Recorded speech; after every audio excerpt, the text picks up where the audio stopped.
middle of my field of vision, and I'm just watching them, and they stop dead. These two people, they must be 500 yards away, 1,500 feet away over these rolling green lawns. They stop dead, and then they scan, and then they start toward me. And I cannot believe my eyes that these people have changed course 90 degrees and are now headed right for me. And I kept telling myself, it's a hallucination, it's an illusion. They are not getting larger in your field of vision. You are not going to have to confront these people. Please, God, make it so. No reprieve. They're just getting larger and larger and larger until, and so I said, I'm going to make this go away by not looking. And I'm just going to sit like this. And I sat like this, not moving, until the guy's feet entered my field of vision. And then I didn't move, and I didn't say anything, and then I just looked up, and he said, "You're from which place?" "You have been how long in India?" And it was the grilling, which any Indian tourist knows. Any citizen of the subcontinent can approach you any time of the day or night, anywhere, demand to know your name, how long you've been in this country, and then the kicker. "And what do you think of India?" And this question is asked for the specific purpose of observing your discomfiture, because they know damn well what you think of India. And so I looked up and I gave this guy my most penetrating gaze, and I said, "I cannot be interrogated." And then I just put my head down and waited, I don't know, an hour. And when I looked up, they were gone. But only in that circumstance of being so stoned would I have ever behaved that way, because the normal tourist reaction is, and they watch this happen to you, you just go into a tailspin of, it's their country, everybody's a person, I'm a stranger, I should be nice, they're harmless, what's so bad about this anyway? And then, and so then you pair it out, you explain, I'm from San Francisco, California, I've been here 3 months, so forth and so on. A friend of mine told me a funny story about taking the Bombay-Calcutta mail and arriving in Calcutta on this train, 4 o'clock in the morning, and he gets off the train, and there's a little sadhu man over there, and the guy starts toward him and comes up to him, and my friend said, "Wait a minute, before you say a word, my name is Nathan Jones, I'm from Brooklyn, New York, I've been in India 3.5 months, and I hate it." And the guy said, "Oh, you're great, Baba. You're reading my mind. You're reading my mind." You gotta be fast. That's all there is to it. Yeah. Over the last couple of days, you've said that the mushroom basically creates its own agenda. You've also given examples of how you've directed it. So which of those is true? And if you can direct it, are there ways to direct it to specific regions by doing specific things? What kind of a region? Well, the first thing is, do the mushrooms have their own agenda? And second of all, if you have some control over it, how do you get to where you want to go? Whether you want to deal with certain issues like death or the body or whatever, or to get to certain regions of consciousness. Well, it has its own agenda in that it has this, it has certain qualities, this extraterrestrial outer space, a planetary, history is ending, apocalypse, millennia kind of thing. You can direct it if it likes the way you're going. It's sort of like a very strong horse. If you're going the way it wants to go, you're fully in control. Otherwise, not. I can remember situations with mushrooms where I hadn't taken it for a long time and I fall into confusion, and it usually revolves around, am I doing the right thing? Whatever the right thing is. So then I'll take mushrooms and wait until properly and then put this question, am I doing the right thing? And it reminds me of a press conference that Lyndon Johnson had once, shortly after he became president. Somebody asked a question that he didn't care for, and he said, "What kind of a chicken shit question is that to ask the President of the United States?" So when I go to the mushroom and say, am I doing the right thing? It basically said, what kind of a chicken shit question is that to ask me? And I think that was a very good answer. That was what I needed to hear, are you kidding? So, it can be, my father used to say you can drive a horse to water, but a pencil must be lead. And I think that that's sort of the situation with the mushroom. If the question pleases it, it will answer. If the question doesn't please it, you'll hear about it. And it is amazing how it gives people what they need. You know that Rolling Stones song, you don't always get what you want, you get what you need? I have a friend, dear friend, but arrogant.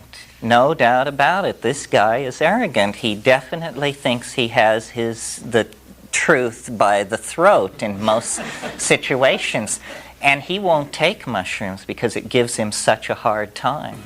And it says, you're arrogant. You want to know what we do to arrogant people? So for God's sake, lift it off me. So a certain amount of humility. It's a relationship, like to a crusty Zen master or something like that. And it is really like another entity because you cannot predict the answers. I remember a dialogue that I had with the mushroom early on where I said, what are you doing on this planet? And it said, you're a mushroom, you live cheap. And so he said, He said, listen, this neighborhood was not so bad till the monkeys moved in. To you, it may look like a mess. To me, it was paradise. The mushroom is very, very weird. I'll tell one more story, then I'll try and get off stories. And all these stories, why am I doing all these dialogue? But why am I doing all these ethnic imitations? I'm not sure. There's one in this story, too. I was in Malibu with all these fancy film people. And we went out to dinner. Ralph Abraham was there, too. And there was this French woman there, a film producer. And she was seated next to me at dinner. And before dinner, we had been talking about the mushroom, or I had been introduced to her as the mushroom man and this and that. And she said to me, and you'll see why the story I just told relates to this, the story about you're a mushroom, you live cheap. And she said to me at dinner, she said, you say that the mushroom speaks to you, but I do not understand exactly how this works. And I said, well, it's sort of like it has many faces that it can show. Like sometimes it's like the role that Rod Steiger played in The Pawnbroker. And at that precise instant, Steiger shows up at the table to shake hands with everybody and slap a few backs, and then he just drifts off into the recesses of this restaurant. And Ralph Abraham, who was sitting across the table from me watching this whole thing and had heard what I said to this woman, reached across the table to me and said, "You see, the mushroom is showing us that it can touch us anywhere, anytime." Strange stories. Synchronicity. Yeah. Yeah. How do you remember to bring back what you've learned? Oh, that's a good question. That's an important question. That's a key question. Roland Fisher, who was a great psychedelic researcher with psilocybin and later retired to Majorca to be Robert Graves' next-door neighbor, coined the phrase state-bounded. This means you can't bring it back. And I'm sure you all have had the experience of dreaming, being caught up in some incredible dream with strange people, foreign countries, exotic costuming. The alarm goes off, and as you stagger out of bed, this is just melting like an ice cube in a blast furnace. And by the time you're out of bed and fully dressed, you have nothing, not a shred, not a hint, not a clue. It's absolutely gone. This is a state-bounded memory. Chemically, what's going on is apparently short-term memory transcription is just not occurring. You're having the immediate impression of these things happening, and then it's not going to disk, so to speak. It just is lost. Yeah?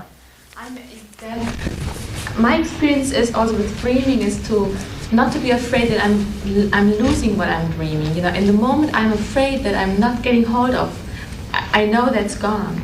And in training myself in knowing everything, and so I'm how do you say that? I'm tuning my body to remember everything what I'm getting. Before going to bed, or I'm taking my dreams as learning. Also, like being learning during the nighttime, and it's that I'm telling my body to take everything. So even if I don't know it really consciously the next morning, it's there, and I made the experience that it's really there. Sometimes I have just a feeling, and I'm noting down the feeling. I'm trying to just to feel it again, and I'm knowing something happened, and I shifted something tonight, and it was like this and that.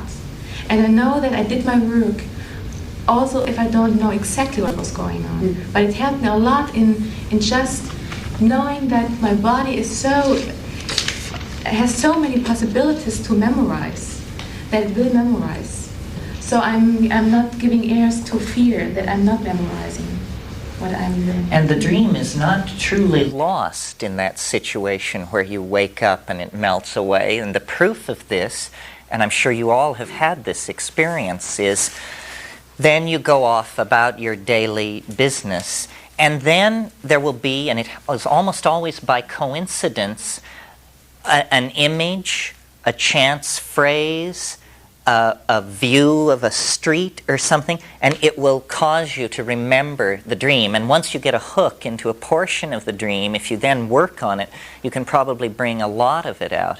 How this works in psychedelics is, if I have an insight or something that I particularly want to remember, first of all, I will say it aloud. This is strong imprinting, and then the real imprinting is to repeat it a few minutes later, and then a few minutes later again. And if you can carry it over a number of minutes to several different levels, it won't leave you.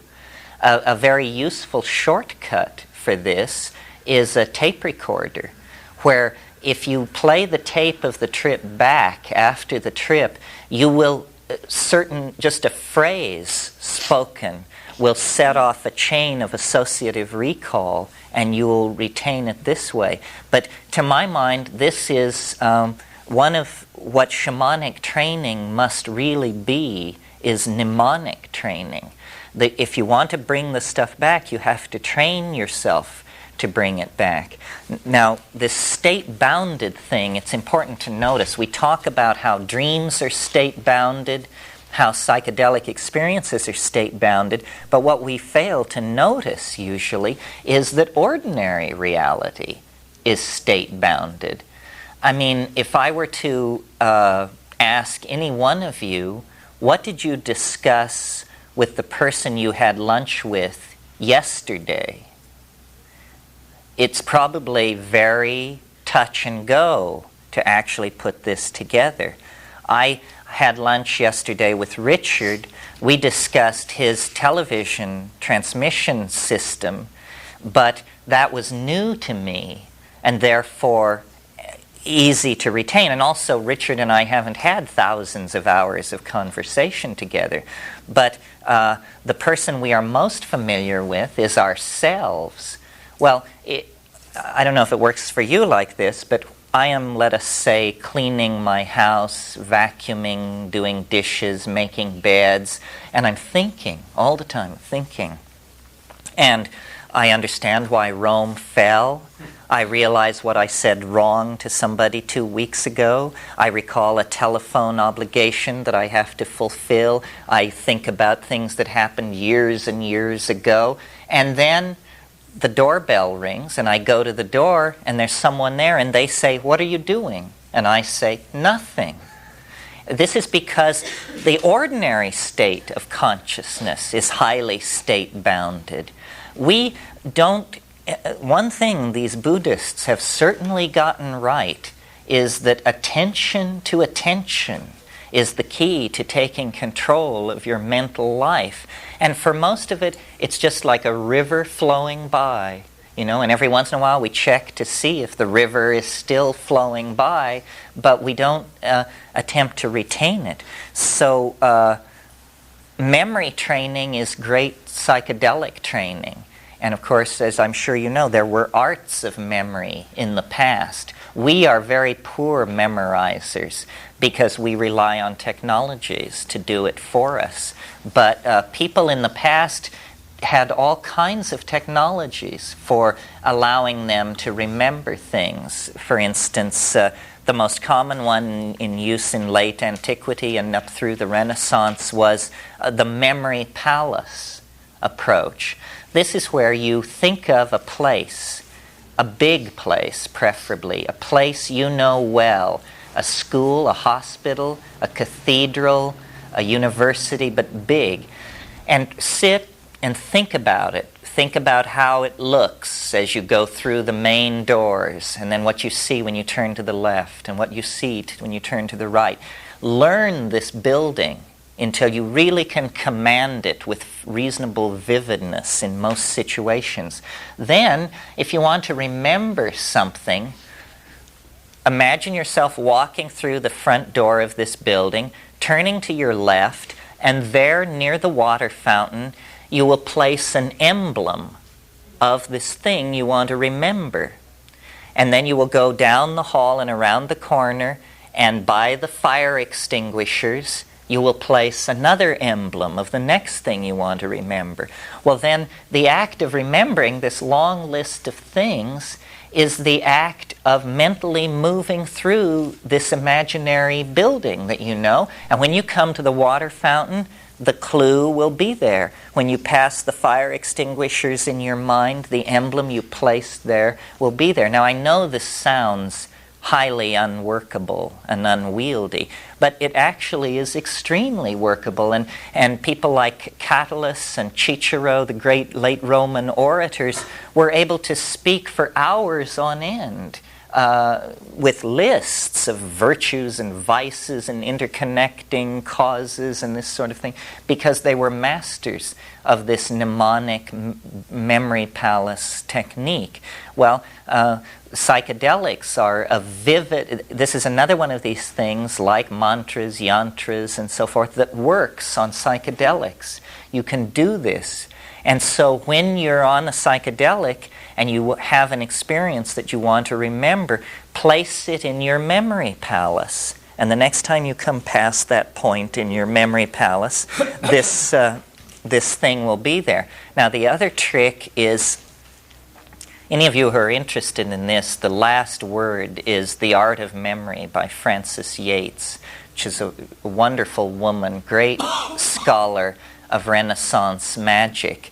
And the final trick is to make the image extremely vivid, so that, for instance, if you're about to give a speech to your collegium on the 7 deadly sins, well, then one of these sins is lust. I chose the easy one because I can't remember what the other 6 are. Shows you where my problem lies. So you don't just place the word lust in the memory keeping spot. You place some vivid and shocking image. Yates suggests the image of a nun lifting her skirts. I think this was a classically suggested one that people were taught to use. Well then, when you come around the corner and meet the nun lifting her skirts, you think, aha, lust. That's the first, and then you go on and so forth. And books, some of the most astonishing products of the medieval engraver's art, are these books of what are called emblemata. Emblemata are surreal juxtapositions of things and animal parts and bodies and machines that are memory emblems, made as grotesque, surreal, and bizarre as possible in order to make them unforgettable. That was the technique. And the surrealists used this very consciously. There is something about the unexpected, the grotesque, and the surprising that is, almost by definition, memorable. And this will work very well in the psychedelic state as well. If you ask, just like that thing with your I Love Lucy, when I did the mushroom experience, and there were certain issues, certain things I went to that ceremony with on my agenda to be healed from. And one of them was to be released from some of my early Catholic conditionings that I felt were hanging me up. And when I was in the experience, they talked about los niños, as the little helpers that would come. And I asked, just like Lucy, I said, I need some help. What can you help me with? And I looked at my hand, and how could you forget something like this? The fucking blood started to come out of my hand, and right in the middle of my hand, this blood came right out of the palm and started dripping. And I'm bleeding. It's like, it doesn't hurt. It's like, I'm bleeding to death here, and this isn't even hurting. It was like the whole suffering stuff of what Catholics are conditioned with. And I came to reality, it was the stigmata, and I looked at my other hand, the same thing was happening, and I was going, my God, I'm feeling this crucifixion, thing, and the St. Stephen, and my name was the martyr, and all of this martyrdom shit I've subjected, on and on. I could talk for another 30 minutes about how meaningful that was to me, but talk about, you want an image, you want a vision, ask the mushroom gods, give me a vision, they'll give you one. Oh yeah, ask and you'll receive. I'm really interested in the legal aspect of this thing. You're talking something about highly illegal. As far as the law is concerned, how do you handle it? Anybody that drives around with a license plate that says NNDMT, I wonder, are you paranoid about it? Obviously not. No, I'm not paranoid about it. If they wanted me, they should have come a long time ago, because I was much more vulnerable then. I've sort of covered my ass. Naturally, if you speak about these things, you can't do anything particularly illegal. And perhaps I'm foolish in the sense that I shouldn't be worried about being arrested. I should be worried about being shot. If that's how they play the game, then I'm in big trouble, because they'll just come and shoot me, and you too if you get into this. But if we actually have a legal system that works, then this is called advocacy, and it's not a crime. It's an exercise of the first, fourth, and I don't know, a couple of other amendments to the Constitution. Henry David Thoreau, you don't get more American than that, said that if you are right, you are a majority of one. And we live by majority rule. I don't feel heroic. I mean, it's not false modesty or anything. I don't feel heroic doing this. This is really humdrum to me. I just could not behave any other way because of what I've seen. I mean, this transcends laws. All that is it's seen as preposterous. I mean, there are. I believe in universal laws. You shouldn't kill people. You shouldn't lie to people. You shouldn't inject yourself between lovers. Most cultures, I think, recognize a set of universal laws. But thou shalt not smoke marijuana? Surely the God of Mount Sinai has better things to do than worry about that sort of thing. We have to create a new option. All social progress is made by people taking chances. If I am an anomaly, some kind of dangerous sociopath, then my message will be swamped and lost in the noise of the tumult of the world, because there are thousands of messages out there. If, on the other hand, this is a great and important domain of truth, then they are crazy to try and repress it, because it cannot be repressed. They have tried to repress it. Oh, why have they tried to repress it? If the use of psychoactive drugs is so good for their psyche, why have they repressed it? They sought to repress it because there's something in the Western mind that is very nervous, that gets very nervous when you try to talk about the bedrock of ontology. McLuhan talked about this. He met great resistance, and all he was saying was that print had created certain kinds of unconscious biases in society in favor of uniformity, linearity, and like that. And he was amazed at the violence of the reaction against this. And he concluded that those cultures that have evolved from the phonetic alphabet are so removed from the stuff of the world, as opposed to languages like Chinese or Mayan or something like that, where there is a retention of the image in the written language, that the cultures descended from the phonetic alphabet are extremely paranoid about questions about the nature of reality. And that's what this is really about. The psychedelic issue does not relate to the drug issue at all. I mean, in fact, it's important to make this point. Drugs and psychedelics are not two members of a family. They are antithetically opposed to each other. The pro-psychedelic position is an anti-drug position. Now, how can this be, since we are accustomed to thinking of psychedelics as drugs? Well, it's like this. What is it that we object to about drugs? And I think everybody can agree, maybe not everybody, but most people can agree, we do have a drug problem. I mean, if you live in the inner cities, you see people getting all twisted up behind this stuff. We have a drug problem. So what is it about drugs that we find problematic? Well, I think that what is objectionable about drugs is that they cause unconscious, obsessive, destructive, self or other behavior. Unconscious, obsessive behavior is intolerable because we are conscious people accustomed to injecting choice and meaning into our lives. You cannot have meaning if you do not have choice. This is why we don't have to spend any time at all talking about whether the world is predestined. Because if the world is predestined, then I'm not saying what I'm saying because it's what I want to say. I'm saying what I'm saying because I can't say anything else. And you're sitting there because you can't not sit there. So it makes the world very dull and uninteresting.